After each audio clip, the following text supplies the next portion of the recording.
मैं जिस नदी के सामने खड़ा हूँ, इस नदी का ऐतिहासिक रहस्य है। जी हाँ, ये नदी उल्टी बहती है। जी हाँ, भारतवर्ष की जितनी भी नदियाँ जिस दिशा की ओर बहती है, ये नदी पूरी उल्टी विपरीत दिशा की ओर बहती है। आइए आज के इस वीडियो में हम लोग जानेंगे द्वारिका नदी का इतिहास। जी हाँ साथियों, पश्चिम बंगाल में रामपुर हाट शहर जो कि बीरभूम जिला में बसा हुआ है। ठीक आप सभी लोगों को पता ही है, जैसे ही रामपुर हाट का नाम आता है वैसे ही माँ तारा का नाम सामने आता है। बता दूं आप सभी लोगों को, लाल मिट्टी का यह शहर रामपुर हाट जो कि माँ तारा के नाम से जाना जाता है। सबसे बड़ा सिद्धपीठ माँ तारा का मंदिर यहीं पे बसा हुआ है। बहुत सारे वीडियो में मैं बताया हूँ तारापीठ का रहस्य, और माँ तारा मंदिर के इर्द गिर्द अगल बगल जितने भी रहस्यमयी मंदिरें हैं उनका भी रहस्य बताया हूँ, तो देखना मत भूलिएगा वीडियो सेक्शन में जाकर।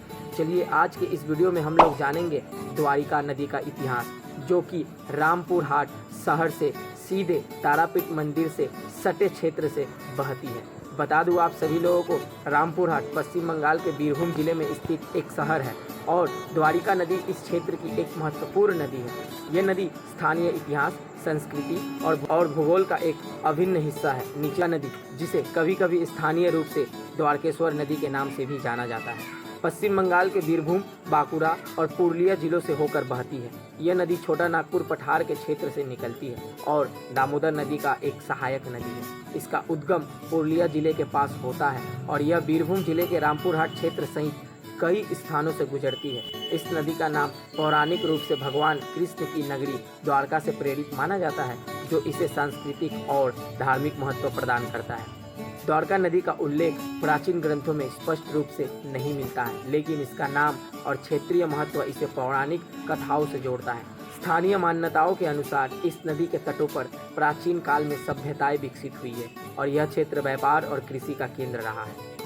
रामपुर हाट बीरभूम जिले का एक प्रमुख शहर है जो तारापीठ मंदिर के लिए प्रसिद्ध है। कहा जाता है और बड़े बड़े अघोरी और तांत्रिक और पंडितों ने भी कहा है कि इस नदी में माँ काली का एक रूप, यानी कि इस नदी में माँ स्वयं स्नान करने जाती थी अपने गले की मुंडमाला उतार कर रख कर।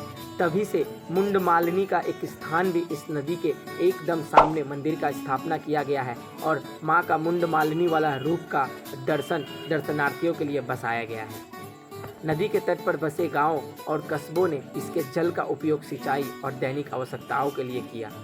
स्रोतों में द्वारिका नदी को बंगाल की एक नदी के रूप में उल्लेखित किया गया है, जिसके तट पर तारापीठ जैसे सिद्धपीठ स्थित है। यह नदी स्थानीय धार्मिक और सांस्कृतिक परंपराओं का हिस्सा रही है।